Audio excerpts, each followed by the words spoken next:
নিজেই ঘাটাঘাটি শুরু করলাম, যা ভাই হইল সেটা আসল ঘটনা। ওরা যে গপ্প বানাইতে চাইতেছে আর সত্যি যেটা, দুটো সম্পূর্ণ আলাদা। ঘটনাগুলো বিচ্ছিন্ন ভাবে ঘটিছে, অনেক ডট মিলায় একটা গল্প দাঁড় করাইলে এই বিমান বাহিনী, এই জঙ্গি সবকিছু মিলায় একটা চেহারা দাঁড়ায় যায়। আসেন সেই চমকপ্রদ গা শিউরানো ঘটনা একসাথে দেখি। মিরপুরের সেনানিবাসের ন্যাশনাল ডিফেন্স কলেজে ক্যাপস্টোন কোর্সের সমাপনী অনুষ্ঠানে ওয়াকারুজ্জামান গেছিলেন প্রধান অতিথি। অনেকে ছিল, ফেলো ছিল, সংসদ সদস্য মানে এমপিরা ছিল, জ্যেষ্ঠ সামরিক কর্মকর্তারা ছিল, পুলিশ ছিল, কূটনীতিক ছিল, কর্পোরেট নেতারা ছিল। কি করলেন ওইখানে ওয়াকারুজ্জামান? উনি কইলেন, দীর্ঘ সময় ধরে আমরা মাল্টি রোল কমব্যাট এয়ারক্রাফট কিনি নেই। কক্সবাজার বা চট্টগ্রামে পর্যাপ্ত আকাশ প্রতিরক্ষা থাকলে হয়তো এই রোহিঙ্গা সংকট সৃষ্টি হইতো না। উনি আরো কইলেন, শক্তিশালী প্রতিরক্ষা ছাড়া পররাষ্ট্রনীতি কার্যকর হয় না। আজ যদি 1000 কোটি বিনিয়োগ হইতো, ভবিষ্যতে 50,000 কোটির ক্ষতি এড়ানো যাবে। আমরা যুদ্ধের প্রস্তুতি নেই যুদ্ধ এড়ানোর জন্য। এটা কিন্তু খুব সাধারণ প্রেস ব্রিফিং না, এটা ন্যাশনাল ডিফেন্স কলেজের প্ল্যাটফর্ম, নীতি নির্ধারকদের সামনে। এবং সেনা প্রধান হিসাবে ওয়াকারুজ্জামান স্ট্র্যাটেজিক এস্টাবলিশমেন্টকে ডাইরেক্টলি অ্যাড্রেস করতেছেন। মূল বার্তা কি? মূল বার্তা, বিমান বাহিনী শক্তিশালী করতেই হবে, মাল্টি রোল কমব্যাট এয়ারক্রাফট কিনতেই হবে, কক্সবাজার চট্টগ্রামে আকাশ প্রতিরক্ষা শক্তিশালী করতেই হবে, তাই তো? আর ভবিষ্যতে যদি রোহিঙ্গা সংকটের মতো সংকট এড়াইতে হয়, এটা একটা অর্থনৈতিক এবং কূটনৈতিক বোঝাও বটে। আর রোহিঙ্গা সংকট প্রায় 11 লক্ষ রিফিউজি, অর্থনৈতিক আর কূটনৈতিক বোঝা একটা। ভবিষ্যতে যদি এমন সংকট এড়াইতে হয়, তাইলে বিমান বাহিনীতে বিনিয়োগ লাগবেই। তো সেনাপ্রধান কেন এই মোমেন্টে এই কথাটা কইলেন, এটা বুঝতে হলে পেছনে যেতে হবে, বিমান বাহিনীর গত 14 মাসের ঘটনাগুলো দেখতে হবে।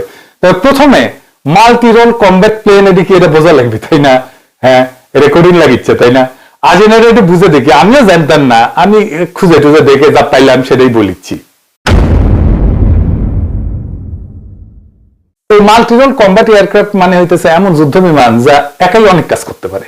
আগে বিমান বাহিনীর অনেক ধরনের বিমান লাগতো। একটা বিমান আকাশে শত্রু গুলির জন্য, আর একটা মাটিতে বোমা ফেলানোর জন্য, আর একটা হইতেছে ছবি তুলে আনার জন্য, গোয়েন্দা কাজ করার জন্য। 3 কাজে 3 বিমান, 3 রকম খরচা। মাল্টি রোল মানে এটাই বিমান, এরই সব করবে। সকালে ডগ ফাইট করবে, দুপুরে ট্যাঙ্কে বোমা মারবে, বিকালে জাহাজ ডুবাবে, রাত্রে রাডার জ্যাম করবে, সন্ধ্যাবেলা ছবি তুলে আনবে। স্মার্টফোনের মতো আর কি। আগে তো ফোন ছিল শুধু কথা কওয়ার জন্য, এখন ফোনের মধ্যে ক্যামেরা আছে, আরো কত কি আছে, তাই না? আমরা হোয়াটসঅ্যাপ করি, এইটা করি, সেটা করি, ফেসবুক করি, সবই তো এর মধ্যে করি। তো এটা কেন ইম্পর্টেন্ট? কারণ এটা হচ্ছে সাশ্রয়ী। আর আজকের যুদ্ধে থ্রেট যে কোনো দিক দিয়ে আসে, তাই নানা রকম জিনিস ম্যানেজ করা ডিফিকাল্ট। তো দুনিয়ায় অনেক রকমের মাল্টি রোল ফাইটার আছে, যেমন ধরেন F-16, এটা আমেরিকান, F-35, এটা আমেরিকান, রাফায়েল, এটা ফরাসি, এটা ইন্ডিয়ার কাছে 36টা আছে, Su-30, এটা রাশিয়ার, এটা ভারতে আছে। তারপর যে F-17 থান্ডার, এটা পাকিস্তান আর চীন একসাথে তৈরি করেছে, এটা বাংলাদেশকে না নিয়ে আলোচনা করেছে। আর যে J-10C, এটা চীনা, বাংলাদেশ 20টা কিনতে যাইতেছে। সেনা প্রধান এনডিসিতে এই বিমানের কথাই কইছে। বাংলাদেশের কাছে এখন আছে পুরনো F-7, MiG-21 এর কপি, 60 এর ডিজাইন, মাল্টি রোল না। কয়টা পুরানো MiG-29, বুঝছেন? এটাও মাল্টি রোল না। সেনা প্রধান যখন বলে মাল্টি রোল কমব্যাট এয়ারক্রাফট কিনিনি দীর্ঘ সময়, এটা হইতেছে এই গ্যাপটা পূরণের জন্য 20টা J-10C, সেই গ্যাপ পূরণের জন্য কেনা হবে। এবার আসেন দেখি সেনা প্রধান কেন এই কথা কইল। 25 অক্টোবরে প্রেসিডেন্ট সরকারের আমলে বাংলাদেশ সরকার নীতিগতভাবে অনুমোদন দিয়েছে $2.2 বিলিয়ন একটা চুক্তি। চীনের চেংদু এয়ারক্রাফট কর্পোরেশন থেকে 20টা J-C মাল্টি রোল ফাইটার কেনার সিদ্ধান্ত হয়েছে। প্রত্যেকটার দাম মেলা $60 মিলিয়ন মতো, সব মিলায় প্রায় 27,000 কোটি টাকা। এটা কিস্তিতে দিছে, আমাদের এখনই দিতে হবে না, সব 10 বছরে পরিশোধ করতে হবে। তার মানে হইতেছে আমাদের প্রত্যেক বছর শোধ করতে হবে 2,700 কোটি টাকা, খুব বেশি না। কোথায় মোতায়েন হবে? কক্সবাজার এবং বরিশাল। ওয়াকারুজ্জামান এনডিসিতে যে মাল্টি রোল কমব্যাট এয়ারক্রাফটের কথা কইছেন, সেটা এই বিমান। যে কক্সবাজার আকাশ প্রতিরক্ষা চাইছেন, সেটাই এই J-10C ভবিষ্যৎ ঘাঁটি। স্বাধীনতার পর বাংলাদেশের সবচেয়ে বড় এটা বিমান শক্তিতে বিনিয়োগ। খুবই ভালো কাজ হয়েছে এটা। J-10C এর পিছনে এটা ইতিহাস আছে। এই যে 25-এ যে অপারেশন সিন্দুর করেছিল না ইন্ডিয়া, ওই সময় পাকিস্তান এই বিমান ব্যবহার করে রাফায়েল ফেলাই দিছিল। তো বাংলাদেশ যে যুদ্ধ বিমান কিনতেছে, সেটাই পাকিস্তান ইন্ডিয়ার বিরুদ্ধে ব্যবহার করেছে। 2 নম্বর ঘটনা 27 জানুয়ারি 2026, এটা প্রফেসর ইউনূসের আমল, ইলেকশনের কিছুদিন আগে বগুড়ায় একটা ড্রোন কারখানা হবে। এটা সরকার টু সরকার চুক্তি হয়েছে, চীনের সরকারি কোম্পানি সিটিসি ইন্টারন্যাশনালের সাথে 608 কোটি টাকার একটা চুক্তি। উদ্দেশ্য হইতেছে বগুড়া বিমান ঘাঁটিতে ড্রোন তৈরির কারখানা হবে, দূরপাল্লার নজরদারি করতে পারবে, আক্রমণকারী ড্রোন একই সাথে তৈরি করবে আর কি। তুরস্কের বাইরাকতার বলে একটা ড্রোন আছে, সেইটার চীনা সংস্করণ।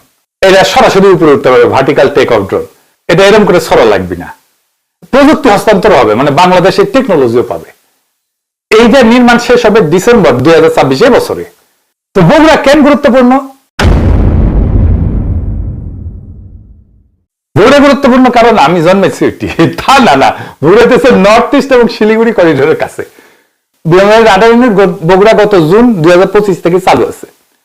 এশিয়া নিউজ 27 জানুয়ারি শিরোনাম করেছে বাংলাদেশ চীনা ড্রোন উৎপাদন চুক্তি ভারতে বিপদ ঘন্টা। এবার বুঝেছেন তো কেন এটা গুরুত্বপূর্ণ। 3 নম্বর ঘটনা 8 জানুয়ারি 2026, বিমান বাহিনী প্রধান পাকিস্তানে গেছে। রাওয়ালপিন্ডির জিএসকে তে দেখা করছেন ফিল্ড মার্শাল আসিম মুনিরের সাথে। আলাদাভাবে নৌবাহিনী প্রধান অ্যাডমিরাল নাভিদ সাহেবের সঙ্গে আলাপ করছেন।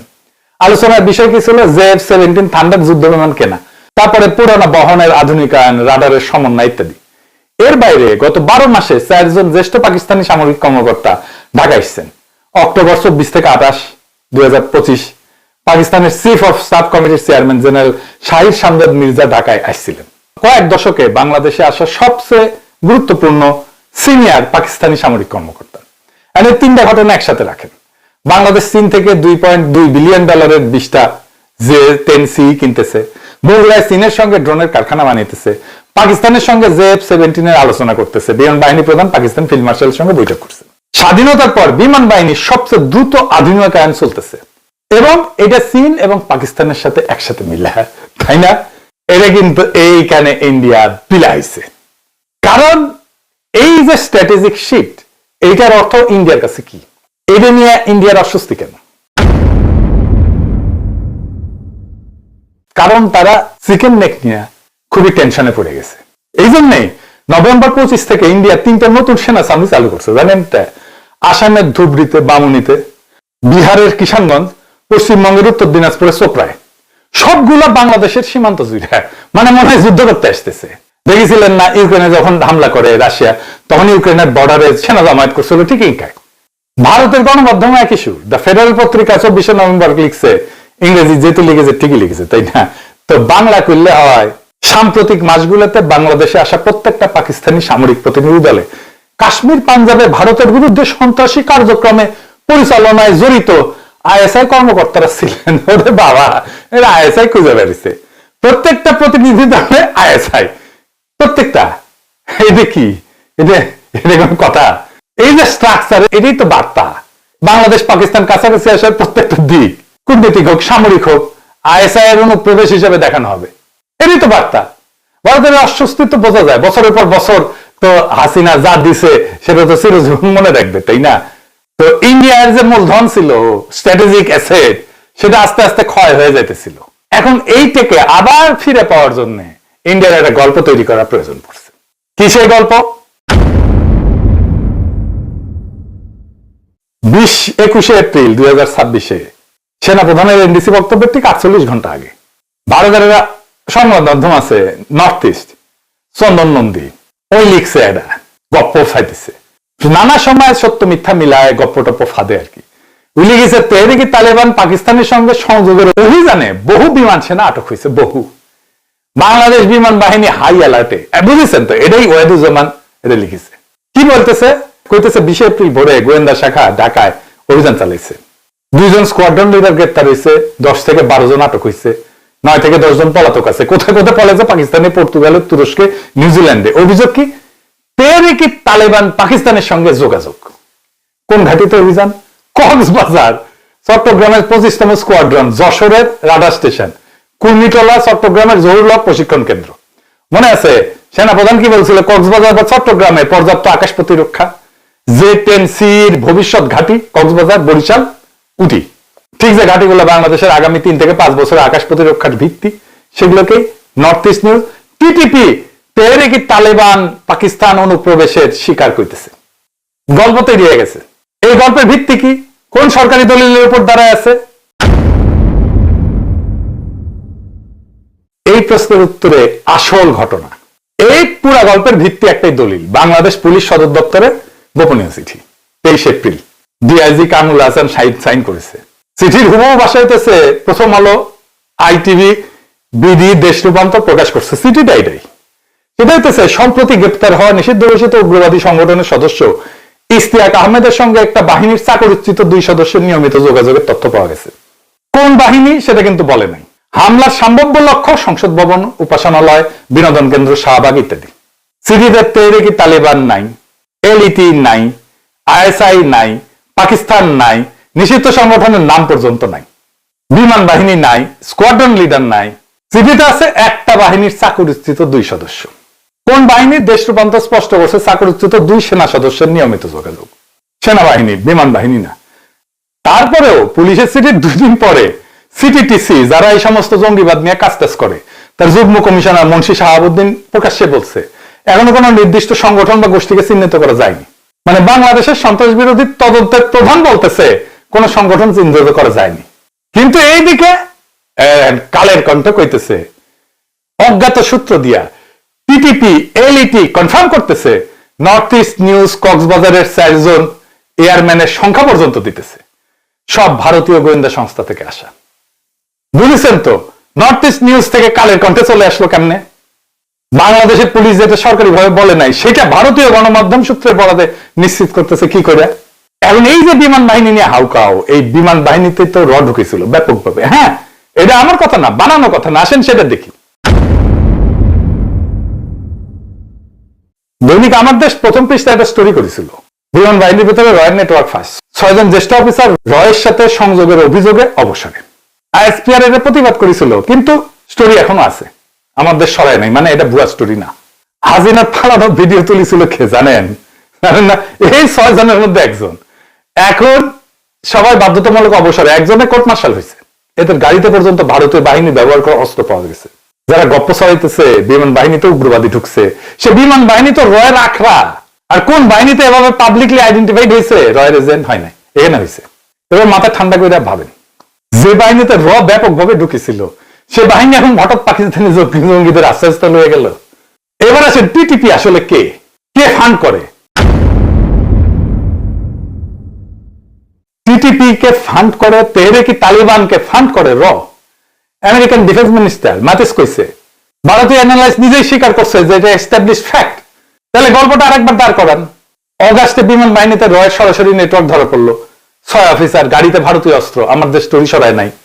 এপ্রিল 2006 সেই সেম বিমান বাহিনীতে রয়ের প্রক্সি নেটওয়ার্ক চিহ্নিত হইতেছে, প্রক্সির নাম টিটিপি। এই দুটো তো উল্টা না, একই জিনিস। অগাস্টে রয়ের এজেন্ট ধরা পড়লো, ভারতীয় গণমাধ্যম চুপ। এপ্রিলে টিটিপির নব্যবশ গল্প হইল নর্থ ইস্ট নিউজ, কালের কণ্ঠের অজ্ঞাত সূত্র, ভারতীয় প্রোপাগান্ডা অ্যাকাউন্ট, সব মিলে চিৎকার শুরু করলো। কেন? কারণ আগের গল্পে অভিযুক্ত এই গল্পে অভিযুক্ত তারা বলতেছে পাকিস্তান। তালিবান শুনে মানুষ মনে করবে ও এটা তো পাকিস্তান, এটা তো আফগানিস্তান, এটা তো ইসলামী জঙ্গি, এটার পিছনে যে আছে এটা তো বুঝবে না। কেউ কেউ বলছে, আপনাদেরকে বলেন। তাহলে এখন বিমান বাহিনীকে যদি বিতর্কিত করা যায়, পাকিস্তানকে এর মধ্যে ঢোকায়, তাহলে তো বিমান কেনা আটকানো যাবে, বগুড়ায় চীনের ড্রোন ফ্যাক্টরি আটকানো যাবে, এবং চায়নার সাথে যে $2.2 বিলিয়ন চুক্তি হয়েছে বিমান কেনার, সেটাকে চাপে ফেলা যাবে। আগস্টের গল্প তো তাদের কাজে লাগে নাই, এপ্রিলের গল্প কাজে লাগে।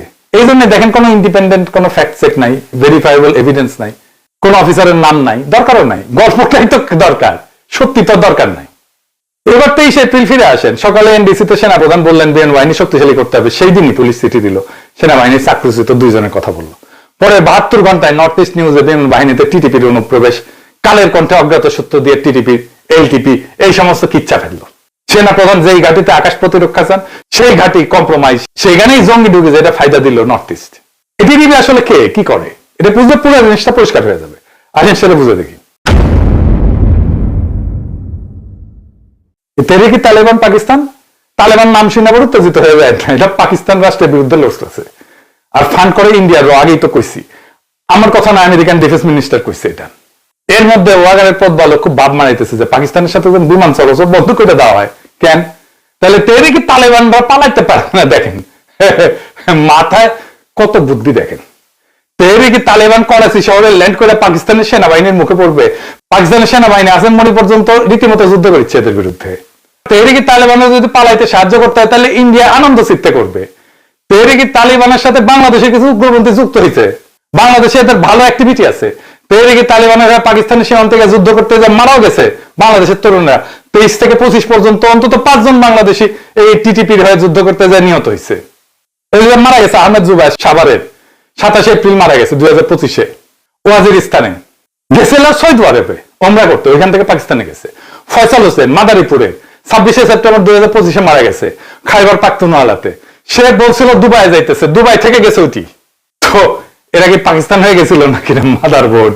এটা নাকি ইংলিশের সরকার করেছিল, তারাই নাকি উগ্রপন্থীদের ফ্রি রাইট দিছিল। সেটা শুনলে নাকি আপনার ঘৃণা হবে।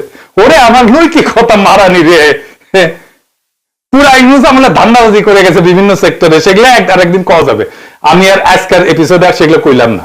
ফার্স্ট টাইম তো নিজেই বলছে কোন কোন জায়গায় সে ধান্দাবাজি করতে যায় নাই। এটা হচ্ছে সে রাষ্ট্রদ্রোহী কাজ করতেছে, সে কোনো সাংবাদিক না, সে হচ্ছে চাঁদাবাজ এই সেক্টরে। যে ইন্টারমিডিয়েট পাস ছেলে যে আদৌ ইন্টারমিডিয়েট পাস করছে কিনা, সে বুয়েটের 5 জন ডিন কর্তৃক লিখিত ডিপিপি নিয়ে ফেসবুকে পোস্ট দিয়ে ওই প্রজেক্টটা বন্ধ করে রাখছে। শিবচরের যে ঠিকাদার, সেই ঠিকাদারের সাথে তথাকথিত কুচকুচি সাংবাদিকের লেনদেন হয়েছে, সেখান থেকেই সেই জিনিসগুলো নিয়ে আমাদের বিরুদ্ধে কনসার্ন। এবার আসেন টিটিপির বাংলাদেশি পার্টনার কারা সেটা দেখি। এদের রিক্রুটমেন্ট ফ্রন্ট হচ্ছে জামাতুল answer feel Hindal Sharqiya. Recruiter engineer Imran Haider, সে প্রাক্তন বিমান বাহিনীর অ্যারোনটিক্যাল ইঞ্জিনিয়ার। এবার বুঝছেন তো পুরা খেলাটা ইন্ডিয়ান। বিমান বাহিনী যেন পাকিস্তান থেকে প্লেন কিনতে না পারে সে চাপ সৃষ্টি করা, বগুড়া যেন ড্রোন ফ্যাক্টরি না হয় সেটা ব্যবস্থা করা, আর এই জানছে কিছু জঙ্গি হামলা সত্যি সত্যি টিটিপি বা তার সংশ্লিষ্ট জঙ্গি গ্রুপকে করাই দেয়া, তারপরে এই অজুহাতে জামাত আর শিবিরকে সাইজ করা, ধরে ফেলা এদের ক্রিটিক্যাল কিছু নেতা কর্মীকে। তবে ওয়াকারুজ্জামান তার বিমান বাহিনী যদি সত্যি পাকিস্তানি প্লেন কেনার প্রশ্নে, ড্রোন ফ্যাক্টরি প্রশ্নে ইন্ডিয়ার চাপের মুখে থাকে, তাহলে তো আমাদের পুরো জাতিকে এই ইস্যুকে তাকে সাপোর্ট দেওয়া উচিত, যে কোনো দেশপ্রেমিকের দেওয়া উচিত। যখন ইন্ডিয়ান গণমাধ্যম টিটিভি অনুপ্রবেশে গল্প ছড়াইতেছে, কালের কণ্ঠে অজ্ঞাত সূত্র দিয়ে সেটাকে অ্যাম্পলিফাই করতেছে, সেই গল্পের সাথে সুর মেলায় বিমান বাহিনী জঙ্গিতে ভরে গেছে বলাটা আর যাই হোক দেশপ্রেম না। বাংলাদেশের বাহিনীগুলো বলি মিসা জঙ্গি ন্যারেটিভ তৈরি করে যদি ক্র্যাকডাউনের পরিকল্পনা করেন, ভুলে যান। আমরা হাসিনার আমলে এগুলো ফাইট করে আসছি, ফাইটটা আমরাই দিছি, বিএনপি দেয় নাই। এটা মাথায় রেখেন, কেমনে ফাইট হয় এটা বিএনপি জানে না, আমরা জানি।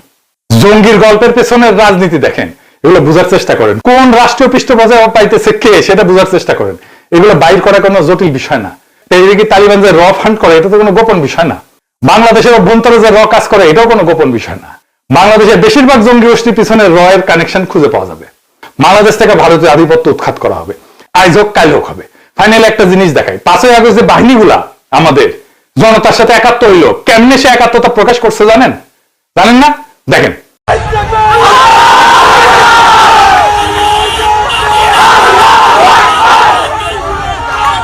দেখছেন, এইটা আমার বয়স হলে আরো বুঝতেন, আগে দেখতেন এই জিনিসটা। এই জিনিস আমরা দেখছি 1975-এর 7ই নভেম্বর।